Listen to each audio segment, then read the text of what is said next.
안녕하세요. 이루다 스피치 배윤희 원장입니다. 오늘도 면접입니다. 네.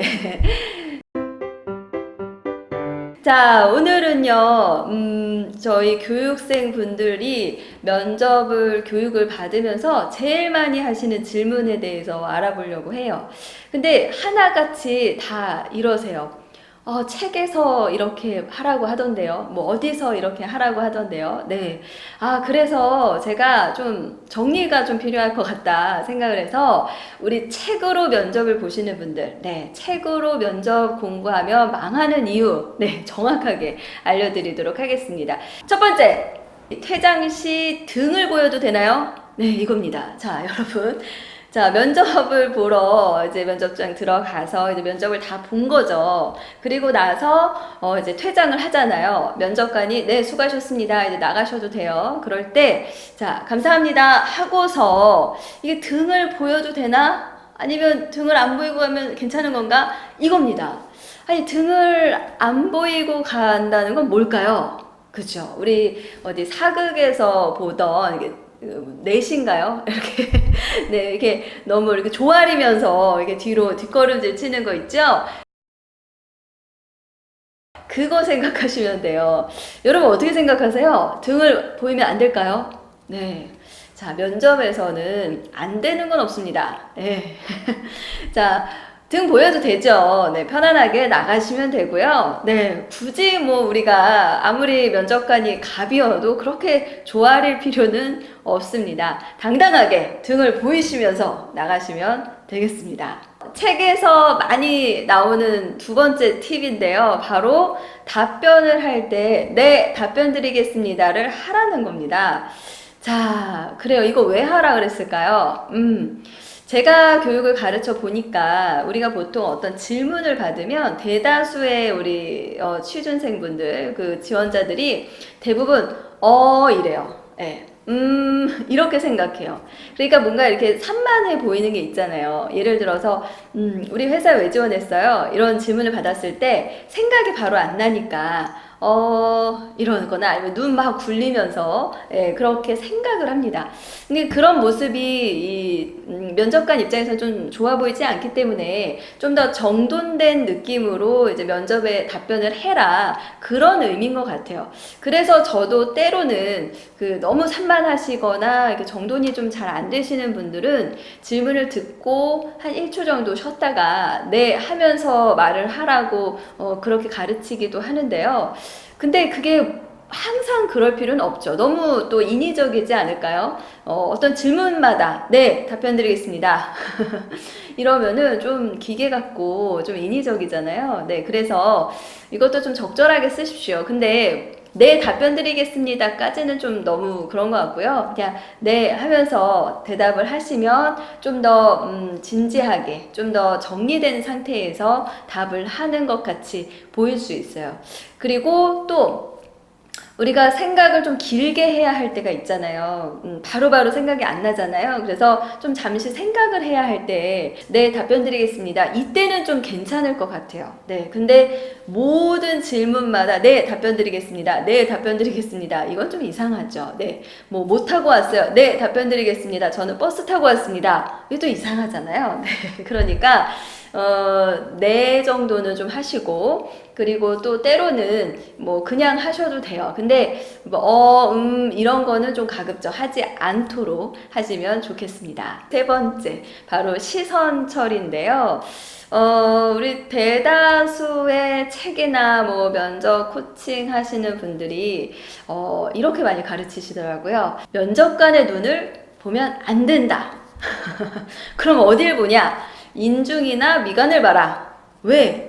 면접관의 눈을 너무 많이 보면, 너무 이렇게 노려보면 도발하는 것 같고, 네, 너무 공격적으로 보일 수 있으니, 그래서 눈을 좀 깔아라. 그런 의미인 것 같습니다. 그런데 저는 좀 다른 생각이에요. 네. 아니, 눈을 잘 볼 수 있는 사람이 굳이 인중과 뭐 미간을 찾을 필요가 있을까요? 네. 그리고, 중요한 거는 우리가 면접도 면접관과 지원자가 사실 대화의 자리잖아요. 어떻게 보면. 그런데 상대방의 눈을 보지 않고, 또 상대방의 얼굴을 보지 않고, 뭐, 다른 데를 일부러 찾아서 보는 거는 편치 않을 것 같아요. 오히려 그것이. 그래서 여러분들 눈 잘 보시는 분은 눈 보시고요. 정말 나는 1대1로 대인관계를 할 때도 눈을 진짜 못 보겠다. 그러시다면 차선책으로 인중이나 미간을 보셔도 되는데, 눈을 잘 보는 사람이 굳이 이게 어떤 법칙처럼 눈을 보면 안 된다. 인중이나 미간을 반드시 봐야 된다. 그런 건 없습니다. 네. 면접은 100점을 맞는 자리가 아니라 빵점을 안 맞으면 되는 자리입니다. 그렇기 때문에 정답이 있을 거라는 생각 하지 마시고요. 그럴 때는 여러분들 너무 한 사람만 보지 마시고 나를 보는 사람을 보세요. 네, 면접관 질문한 사람부터 보다가 다른 지원자가 나를 본다. 그럴 때는 네, 그 면접관이랑 또 보시고 면접관들도 너무 지원자 나를 많이 보면은 부담스러워요. 그래서 아마 이렇게 보다가 이렇게 서류 보시고 이렇게 눈을 알아서 피하실 겁니다. 그래서 아이 컨택에 있어서 여러분 눈을 보십시오. 네. 자, 그리고 면접 책에서 또 나오는 잘못 배우는 팁 중에 제스처를 써라 이런 거 굉장히 많습니다. 제스처를 써야 좀 더 적극적으로 보이지 않을까요? 그 얘기 하세요. 네. 제 생각에는 그런 걸 썼다고 좋아 보이진 않아요. 네, 그렇다고 또 나빠 보이지는 않는데 억지로 그걸 써야 되는 건 아닙니다. 이거는 발표가 아닙니다. 좀 더 여러분의 이야기에 집중시킬 수 있는 그런 자리가 되어야 합니다. 우리가 발표나 프레젠테이션은 좀 어느 정도 쇼맨십이 필요할 수도 있는데 면접은요 그냥 여러분의 그런 이야기, 스토리 그리고 여러분을 제대로 판단할 수 있게 여러분의 답변에 집중시킬 수 있도록 하는 게 중요해요. 그래서 제스처를 막 이렇게 많이 쓰면은 우리가 답변에 집중되기보다는 손에 더 많이 눈이 갑니다. 그러다 보니까 여러분들이 좀 더 어필을 해야 하는 답변에 오히려 면접관 집중을 못할 때가 있습니다. 그래서 제 생각에는 제스처를 써야 됩니까? 쓰지 말아야 됩니까? 할 때는 여러분 저는 쓰지 않는 게 좋다고 생각합니다. 다만 저는 말을 할 때 좀 자연스럽게 제스처가 나옵니다. 그런 분들은 억지로 또 안 쓰려고 노력하기보다는 좀 유연하게 쓰세요. 그런데 제일 중요한 건 쓰고 다시 돌아오셔야 됩니다. 네. 대부분의 지원자들은 아주 어리잖아요. 그리고 이렇게 내 의사 표현을 좀 더 형식적인 그런 좀 나보다 나이 많은 사람 앞에서 이렇게 발표나 스피치를 해본 경험이 별로 없기 때문에 긴장을 할 수밖에 없습니다. 그럴 때 이렇게 제스처를 하고 다시 돌아오는 이런 정돈된 자세를 취해야 된다는 걸 잊어버려요. 그래서 어떻게 되냐면 계속 써요. 네, 손을 막 계속 움직이다 보면 아까 말했잖아요. 이 눈으로 그 제스처가 많이 보인다니까요. 손짓이 보여서 오히려 저 사람 좀 산만하다. 내용에 집중하기 어렵다. 좀 좋은 이미지를 갖지 못하기 때문에 이 답변에 집중할 수 있는 자세를 보여주시는 게 좋습니다.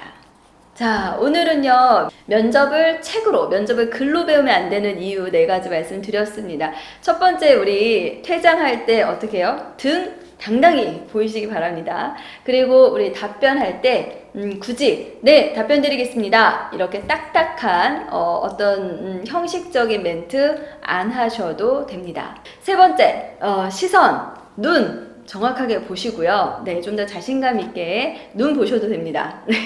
그리고 네 번째, 제스처는 자신감이 없다면 안정적으로 하시는 걸 추천을 드립니다. 그래서 더더욱 면접은요 글로 배우면 안 됩니다. 직접 많이 연습을 하고 또 촬영해서 또 보기도 하고 모니터링도 하고 그렇게 그런 점검에 반복적인 연습을 할 수 있는 시간을 많이 가지시기 바랍니다.